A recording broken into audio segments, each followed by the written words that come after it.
oyendo la traducción de la lectura del libro Las dos repúblicas o Roma o los Estados Unidos en su capítulo número 25, que lleva por título La Gran Conspiración, segunda parte.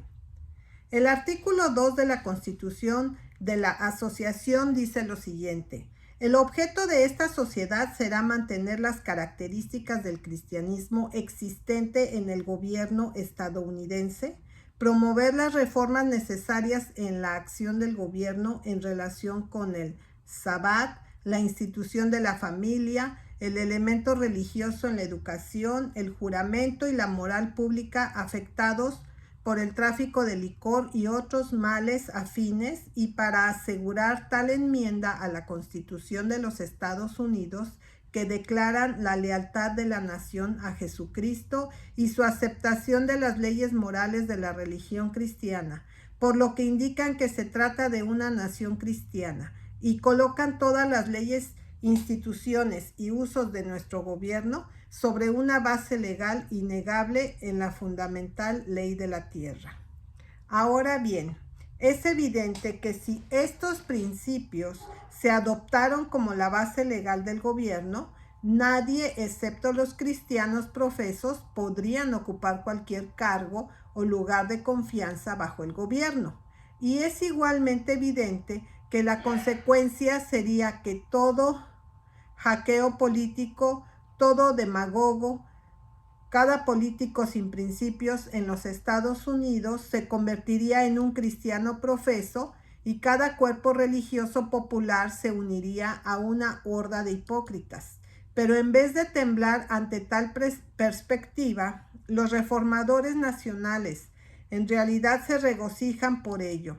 En la Convención Nacional de Reforma celebrada en Cincinnati, 31 de enero al 1 de febrero de 1872, el reverendo T.P. Stevenson, secretario correspondiente de la asociación y editor del Christian Statesman, pronunció un discurso en el que dijo: el reconocimiento en los términos de la enmienda propuesta o cualquier término similar de la voluntad revelada de Dios como autoridad suprema haría la ley que he citado de la Biblia, en Éxodo 28-21, la ley suprema en esta tierra, y los candidatos y distritos gobernarían ellos mismos en consecuencia. Si se objeta que los hombres se convertirían en hipócritas para obtener el cargo, solo podemos decir que la hipocresía que se abstiene de la blasfemia y el libertinaje y conforma la vida exterior a la moralidad de la religión cristiana es una especie de hipocresía que estamos sumamente ansiosos de cultivar, y que todas nuestras leyes que restringen la inmoralidad están adaptadas y destinadas a producir. Y en el Christian Statesman, el 1 de noviembre de 1883, el reverendo W.J. Coleman, uno de los principales exponentes de religión de la Reforma Nacional, respondió a algunas preguntas que habían sido puestas por un corresponsal que firmó el mismo buscador de la verdad. Copiamos lo siguiente: ¿qué efecto tendría la adopción de la enmienda cristiana en conjunto con los cambios propuestos en la Constitución sobre aquellos que niegan que Dios es el soberano, Cristo el gobernante y la Biblia la ley? Esto trae a colación la cuestión de la conciencia de inmediato. Las clases quienes objetarían son, como ha dicho Truth Seeker, judíos infieles, ateos y otros. Estas clases están perfectamente satisfechas con la Constitución como es. ¿Cómo se enfrentarían a ella si reconocieran la autoridad de nuestro Señor Jesucristo? Para ser perfectamente claro, creo que la existencia de una Constitución cristiana privaría del derecho a voto a todos los infieles. Dr. Alistair, también ante el Comité del Senado de los Estados Unidos, 6 de marzo de 1894. Note, es solo el disidente lógicamente consistente el que quedaría privado de sus derechos por la misma razón. Entonces, lógicamente inconsistentes podrían ser todos ciudadanos, es decir, el hombre de intención honesta, de firme convicción y de verdadero principio, que valorara sus principios más que la preferencia política, sería privado de sus derechos electorales, mientras que los servidores de tiempo, los hombres sin convicciones y sin principios, todos podrían ser ciudadanos aceptables. En otras palabras, el hombre honesto, si es un disidente, podría no ser un ciudadano, pero cada hipócrita podría ser un ciudadano. Por lo tanto, el resultado inevitable de la teoría de la reforma nacional y su propósito es poner un premio sobre la hipocresía.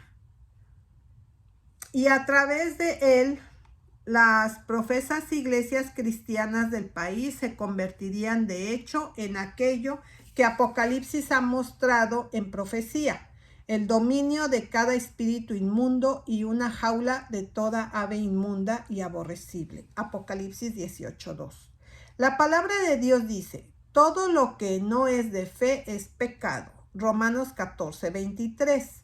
Incluso la realización voluntaria de cualquier deber para con Dios sin fe es pecado, y obligar a los hombres a hacerlo no es otra cosa que obligarlos a comprometerse al pecado. Más que esto, ofrecer obediencia a Dios desde motivos interesados es pecado e hipocresía.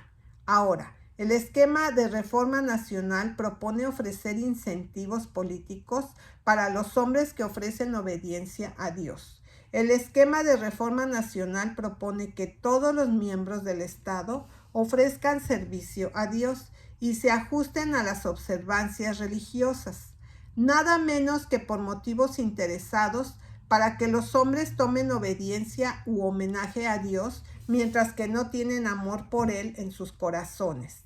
Es tanto como deshonrarlo como hacer violencia a su propia naturaleza.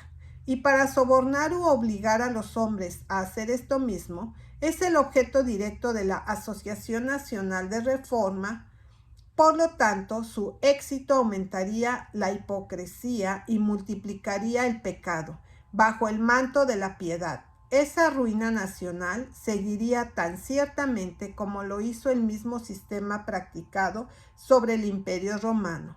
De la propuesta hecha en el memorial al Congreso de modificar el cuerpo de la Constitución para adecuarlo a su preámbulo propuesto, se verá que si su propósito pudiera hacerse efectivo, no quedaría suficiente Constitución tal como está ahora, ni sería de alguna utilidad para cualquiera. Según su propósito, la Biblia, como voluntad revelada de Cristo, que ha de ser nombrado gobernante, ha de ser la suprema ley. Eso, en efecto, entonces se convertiría en la Constitución. Entonces, esta ley suprema necesariamente necesitaría ser autoritativamente interpretada. Sin embargo, todos están preparados para esto. Tienen todo el esquema completo. Ellos saben que los cambios que proponen significan mucho, pero sobre todo otras cosas que pretenden que estos cambios traerán es poner al clero en el lugar del supremo intérprete de la nueva ley suprema del país. En el Christian Statement del 21 de febrero de 1884, uno de sus líderes, el reverendo J.C.K. Milligan, anunció el siguiente programa: los cambios vendrán gradualmente y probablemente solo después de que todo el marco de la legislación bíblica haya sido minuciosamente analizado por el Congreso y legislaturas estatales, por las Cortes Supremas de los Estados Unidos y de los diversos estados, y por abogados y ciudadanos en general, una efusión del espíritu pronto podría asegurarlo. Las iglesias y los púlpitos tienen mucho que ver con moldear y formar opiniones sobre todas las preguntas y con interpretaciones de las escrituras sobre lo moral y lo civil, así como en puntos teológicos y eclesiásticos. Y es probable que en la reunión casi universal de nuestros ciudadanos sobre esto, las principales discusiones allí se desarrollarán y la decisión final de la mayoría de los puntos. Vendrán muchas naciones y dirán: venid y subamos al monte del Señor y de la casa del Dios de Jacob, y Él lo hará, enseñándonos sus caminos, y caminaremos por sus sendas, porque la ley saldrá de Sión.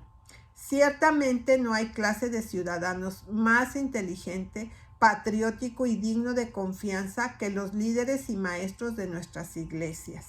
Este pasaje, cuyas expresiones podrían fácilmente ser paralelas en alguna medida a las columnas del cristianismo estadista, simplemente pone en forma condensada los planes y objetivos de la Asociación Nacional de Reforma, y se ve de inmediato que es un resurgimiento del original esquema de Juan Calvino y es la imagen misma del esquema papal del siglo IV.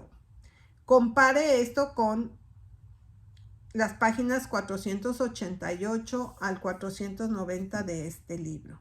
Conforme a este esquema de reforma nacional, se pretende una vez más para destruir toda distinción entre asuntos morales y civiles.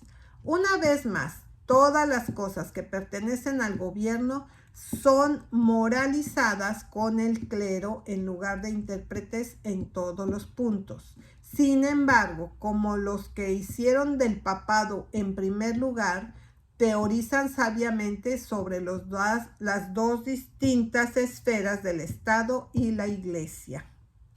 Según la teoría, el Estado es en sí mismo una persona moral distinta del pueblo. Tiene una individualidad y una responsabilidad para con Dios de sí mismo, y en su ámbito debe ser religioso y servir a Dios, y hacer que todo el pueblo haga lo mismo a su manera, y aplicar la ley moral a sí mismo y a todos los demás. Por otro lado, la Iglesia en su ámbito debe ser religiosa y servir a Dios, y hacer que todo el pueblo haga lo mismo en ella a su manera, e interpretar las escrituras para ella, y el Estado y todos los demás.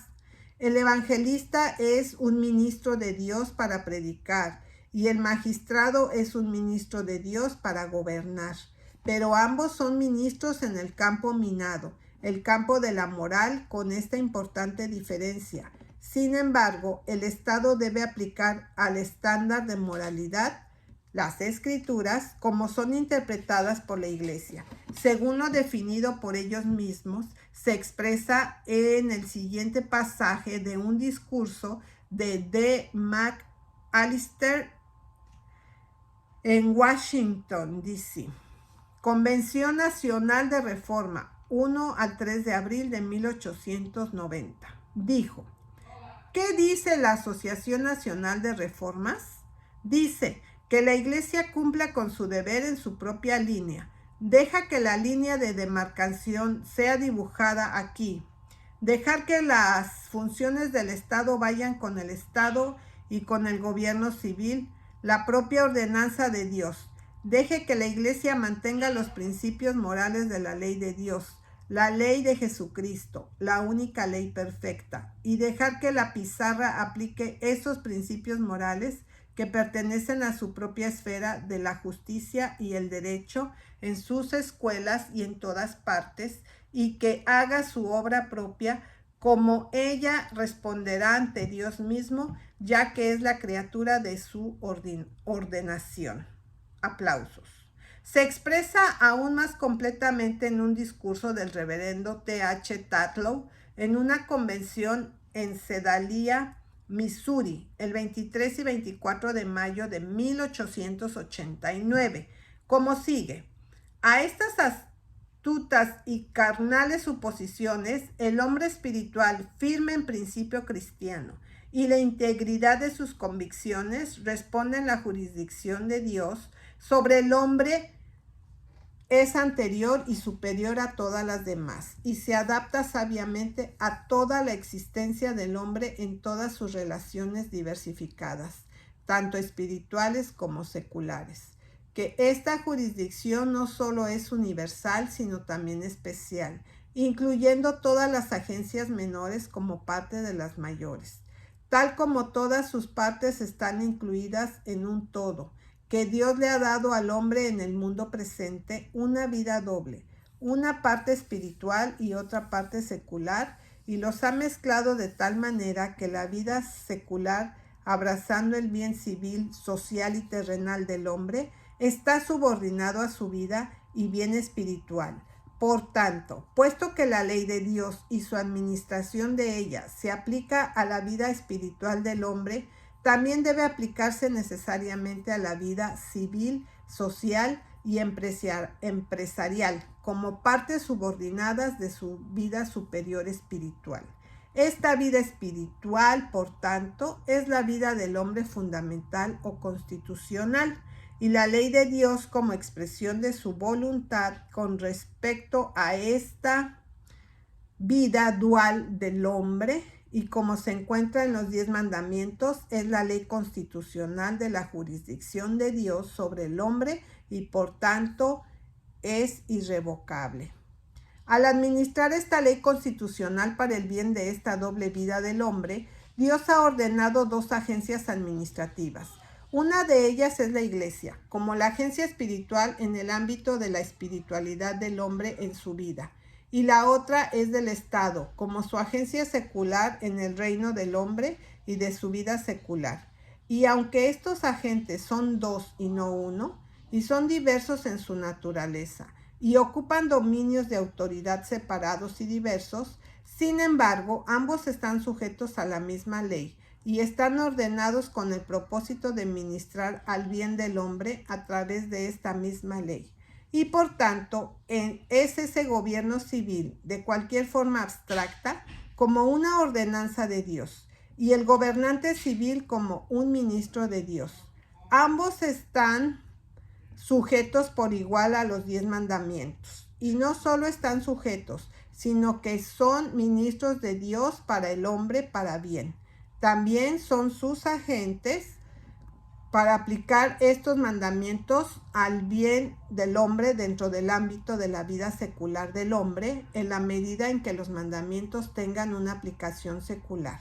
Se admite que esto es así en cuanto estos mandamientos aplican al asesinato, adulterio, robo, calumnia, y ellos también de igual manera se aplican a la adoración de Dios y la adoración del Sabbat, en la medida en que estos entren dentro del ámbito del poder civil.